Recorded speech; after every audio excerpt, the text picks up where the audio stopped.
ನೋಡಿ, ಅಧಿವೇಶನ ಆಯಿತು, 3 ದಿನ ಇತ್ತು. 3 ದಿನ ಮುಂಚೆನೇ ಅಧಿವೇಶನ ಮೊಟಕುಗೊಳಿಸಲಾಗಿದೆ. ಕಾರಣ ನಾಗೇಂದ್ರ. ಸದನವನ್ನು, ಇಡೀ ಸದನ, ವಿಧಾನ ಪರಿಷತ್, ವಿಧಾನಸಭೆ ಎರಡನ್ನೂ ನುಂಗಿದ್ದು ಸಚಿವ ನಾಗೇಂದ್ರ. ಬರೀ ಸದನ ಶುರುವಾಗಿ ಎಂಡಾಗಿ ಟೀ ಬ್ರೇಕ್ ತಗೊಳ್ಳಿ, ಊಟದ ಬ್ರೇಕ್ ತಗೊಳ್ಳಿ, ಯಾವುದೇ ಬ್ರೇಕ್ ತಗೊಂಡ್ರೂ ಎಂಡಾಗ್ತಾ ಇದ್ದಿದ್ದು ನಾಗೇಂದ್ರ ರಾಜೀನಾಮೆ, ನಾಗೇಂದ್ರ ರಾಜೀನಾಮೆ, ನಾಗೇಂದ್ರ ರಾಜೀನಾಮೆ. ಮತ್ತೊಂದು ಕಡೆ ವಿಪಕ್ಷಗಳು ಪ್ಲ್ಯಾನ್ ಮಾಡ್ಕೊಳ್ತವೆ ಅಹೋರಾತ್ರಿ ಧರಣಿ, ರಾತ್ರಿ ಇಡೀ ಧರಣಿ ಅಂತ ಹೇಳಿ.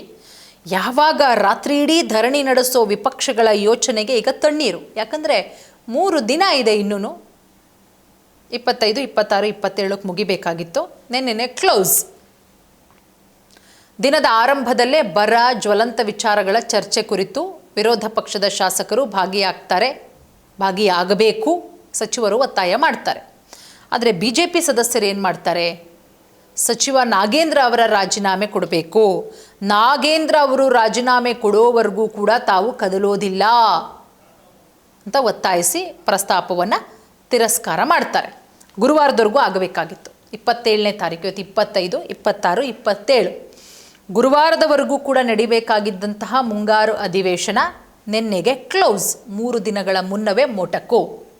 ಸಚಿವ ಬಿ ನಾಗೇಂದ್ರ ಅವರ ರಾಜೀನಾಮೆಗೆ ಆಗ್ರಹಿಸಿ ಉಭಯ ಮಂಡಲದಲ್ಲಿ ಪ್ರತಿಪಕ್ಷಗಳ ಪ್ರತಿಭಟನೆ ನಡೆಸಿದ ಹಿನ್ನೆಲೆ ಬರ ಸೇರಿದಂತೆ ರಾಜ್ಯದ ಜ್ವಲಂತ ಸಮಸ್ಯೆಗಳ ಕುರಿತು ಅರ್ಥಪೂರ್ಣ ಚರ್ಚೆ ಆಗಲೇ ಇಲ್ಲ. ಬರೀ ನಡೆದಿದ್ದು ಸದ್ದು ಗದ್ದಲ. ಹಾಗಾಗಿ ಅಧಿವೇಶನಕ್ಕೆ ತೆರೆ. ಇನ್ನೇನು ಮಾಡೋಕ್ಕಾಗತ್ತೆ? ಖರ್ಚಾಗಿರೋದು ಯಾರ ದುಡ್ಡು ಸ್ವಾಮಿ? ಸಚಿವರುಗಳದ, ಶಾಸಕರುಗಳದ? ಅಲ್ಲ, ನಮ್ಮ ತೆರಿಗೆ ದುಡ್ಡು ಸದನದಲ್ಲಿ ಪೋಲಾಗಿದ್ದು. ನಮ್ಮ ಸಮಸ್ಯೆಗಳು, ರಾಜ್ಯದ ಜನರ ಸಮಸ್ಯೆಗಳು, ರಾಜ್ಯದ ರೈತರ ಸಮಸ್ಯೆಗಳು ಸದನದಲ್ಲಿ ಚರ್ಚೆಯಾಗಬೇಕು. ಆದರೆ ಸದನದಲ್ಲಿ ಚರ್ಚೆಯಾಗಿದ್ದು ಬರೀ ನಾಗೇಂದ್ರ ನಾಗೇಂದ್ರ ನಾಗೇಂದ್ರ. BJP ಮತ್ತು JDS ಶಾಸಕರು ನಾಗೇಂದ್ರ ಅವರನ್ನು ಸಂಪುಟದಿಂದ ವಜಾಗೊಳಿಸಬೇಕು ಅಂತ ಒತ್ತಾಯಿಸಿ ನಿನ್ನೆ ಏನು ಮಾಡ್ತಾರೆ? ವಿಧಾನಸಭೆಯ ಬಾವಿಗಿಳಿದು ಪ್ರತಿಭಟನೆ ಮಾಡ್ತಾರೆ. ಸ್ಪೀಕರ್ GS ಪಾಟೀಲ್ ಅವರು ಅಧಿವೇಶನವನ್ನು ಅನಿರ್ದಿಷ್ಟಾವಧಿಗೆ ಮುಂದೂಡ್ತಾರೆ. ರಾತ್ರಿ ಇಡೀ ಧರಣಿ ನಡೆಸುವಂತಹ ವಿರೋಧ ಪಕ್ಷದ ಯೋಜನೆಗೆ ತಣ್ಣೀರು. ಯಾಕಂದರೆ ಕ್ಲೋಸ್ ನಿನ್ನೆನೆ. ಬರ ಮತ್ತು ಜ್ವಲಂತ ವಿಚಾರಗಳ ಕುರಿತು ಚರ್ಚೆ ಮಾಡಬೇಕು, ಆದರೆ BJPಯವರು ಮಾಡಲ್ಲ. ನಾಗೇಂದ್ರ ವಿಚಾರ, 1 ಕೋಟಿ ದಲಿತರಿಗಿಂತ ಒಬ್ಬ ದಲಿತ ಸಚಿವನನ್ನು ರಕ್ಷಣೆ ಮಾಡುವಂತಹ ಕಾಂಗ್ರೆಸ್ ಆದ್ಯತೆಯನ್ನು ವಿರೋಧ ಪಕ್ಷದ ನಾಯಕರಾದಂಥ ಆರ್ ಅಶೋಕ್ ಅವರು ಪ್ರಶ್ನೆ ಮಾಡ್ತಾರೆ. ನೈಸ್ ಮತ್ತು ಬಿಡದಿ ಟೌನ್ಶಿಪ್ ವಿವಾದಕ್ಕೆ ರಾಜ್ಯ ಸರ್ಕಾರ ಸತ್ಯಶೋಧನಾ ಸಮಿತಿಯನ್ನು ರಚನೆ ಮಾಡಿದೆ, ನಾಗೇಂದ್ರ ಪ್ರಕರಣಕ್ಕೆ ಯಾಕಿಲ್ಲ? ಆರ್ ಅಶೋಕ್ ಅವರು ಪ್ರಶ್ನೆ ಮಾಡ್ತಾರೆ. ಸರ್ಕಾರದ ನಿಲುವನ್ನು ಖಂಡಿಸಿ ಸದನದಲ್ಲಿ ಹಗಲೂ ರಾತ್ರಿ ಧರಣಿ ಮಾಡ್ತೀವಿ.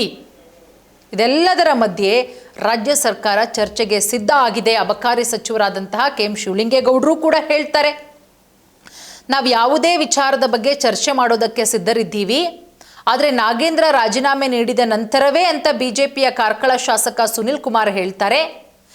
ಈ ಹಂತದಲ್ಲಿ ವಿರೋಧ ಪಕ್ಷ ಮತ್ತು ಆಡಳಿತ ಪಕ್ಷದ ನಡುವೆ ಬಿಸಿ ಬಿಸಿ ಮಾತಿನ ಚಕಮಕಿಯಾಗುತ್ತೆ. BJP ಸದಸ್ಯರು ಏನು ಮಾಡ್ತಾರೆ? ಸದನದ ಬಾವಿಗಿಳಿದು ಬಿಟ್ಟು ಪ್ರತಿಭಟನೆ ಮಾಡ್ತಾರೆ. ನಂತರ ಕಲಾಪ ಮುಂದೂಡಲಾಯಿತು. ಅದಾಯ್ತಾ? ಊಟ ಎಲ್ಲ ಆದಮೇಲೆ ವಿಧಾನಸಭೆ 5 ಗಂಟೆಗೆ ಆರಂಭ ಆಗುತ್ತೆ ನಿನ್ನೆ. ಅದಾದ ಮೇಲೂ ಏನಾಗುತ್ತೆ? ವಿರೋಧ ಪಕ್ಷ ಬರೀ ನಾಗೇಂದ್ರ ರಾಜೀನಾಮೆ, ನಾಗೇಂದ್ರ ರಾಜೀನಾಮೆ ಅನ್ನೋ ವಿಚಾರಕ್ಕೆ ಅಂಟುಕೊಳ್ಳುತ್ತೆ. ಕೊನೆಗೆ ಏನು ಮಾಡುತ್ತೆ? ರಾಜ್ಯ ಸರ್ಕಾರ ಬೇಗನೆ ಕೆಲವೊಂದಿಷ್ಟು ಪ್ರಮುಖ ಮಸೂದೆಗಳನ್ನು ಅಂಗೀಕರಿಸುವಲ್ಲಿ ಯಶಸ್ವಿಯಾಗುತ್ತೆ. ಕೊನೆಗೆ ಭ್ರಷ್ಟಾಚಾರದಲ್ಲಿ ಭಾಗಿಯಾಗಿರುವ ಸಚಿವರ ರಾಜೀನಾಮೆ ಪಡೆಯೋದಕ್ಕೆ ವಿಫಲವಾದ ಕಾರಣ ಇದು ಮೂರ್ಖ ಸರ್ಕಾರ. ಆರ್ ಅಶೋಕ್ ಅವರು ವಾಗ್ದಾಳಿ ಮಾಡ್ತಾರೆ. ಅದಾದ ಮೇಲೆ ಎಲ್ಲವೂ ವಾದ ಗದ್ದಲ ಎಲ್ಲದರ ನಡುವೆ DK ಶಿವಕುಮಾರ್ ಅವರು 2026-27ನೇ ಸಾಲಿಗೆ 7,42,069 ಕೋಟಿ ರೂಪಾಯಿ ಪೂರಕ ಅಂದಾಜಿನ ಅನುಮೋದನೆ, ಕರ್ನಾಟಕ ಸಕಾಲ ಸೇವೆಗಳ ತಿದ್ದುಪಡಿ ಮಸೂದೆ 2026 ಮತ್ತು ಕರ್ನಾಟಕ ವಿನಿಯೋಗ ಮಸೂದೆ 2025-26ಕ್ಕೆ ಅನುಮೋದನೆ ಪಡ್ಕೊಳ್ತಾರೆ. ಒಂದಷ್ಟುದನ್ನು ಅಂಗೀಕರಿಸಿಬಿಟ್ಟು ಅಧಿವೇಶನವನ್ನು ಸ್ಪೀಕರು ಮುಂದೂಡ್ತಾರೆ. ಅಲ್ಲಿಗೆ ನಿನ್ನೆ ಎಲ್ಲವೂ ಕೂಡ ಮುಗಿಯುತ್ತೆ. ನೋಡಿ, ಅಧಿವೇಶನವನ್ನು ಮೊಟಕುಗೊಳಿಸಲಾಯಿತು. ಒಟ್ಟಾರೆ ಅಧಿವೇಶನ ಅಂತ ಹೇಳಿದಾಗ ರಾಜ್ಯದ ಜನರ ಸಂಕಷ್ಟಗಳು ಅಲ್ಲಿ ಚರ್ಚೆಯಾಗಬೇಕು, ಸಮಸ್ಯೆಗಳು ಚರ್ಚೆಯಾಗಬೇಕು.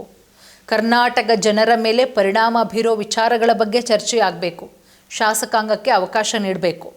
ಆದರೆ ಚರ್ಚೆ ಆಗಿದ್ದು ನಾಗೇಂದ್ರ ಅವರ ವಿಚಾರದ ಮೇಲಿನ ರಾಜಕೀಯ ಪರಿಣಾಮವನ್ನು ನಿಭಾಯಿಸೋದಕ್ಕೆ ಸರ್ಕಾರಕ್ಕೆ ಆದ್ಯತೆ ನೀಡಿದೆ. ವಿರೋಧ ಪಕ್ಷಗಳು ಕೂಡ ಆರೋಪ ಮಾಡಿ 3 ದಿನ ಇದ್ದಂಗೆ ಸದನವನ್ನು ಮೊಟಕುಗೊಳಿಸಲಾಗುತ್ತೆ.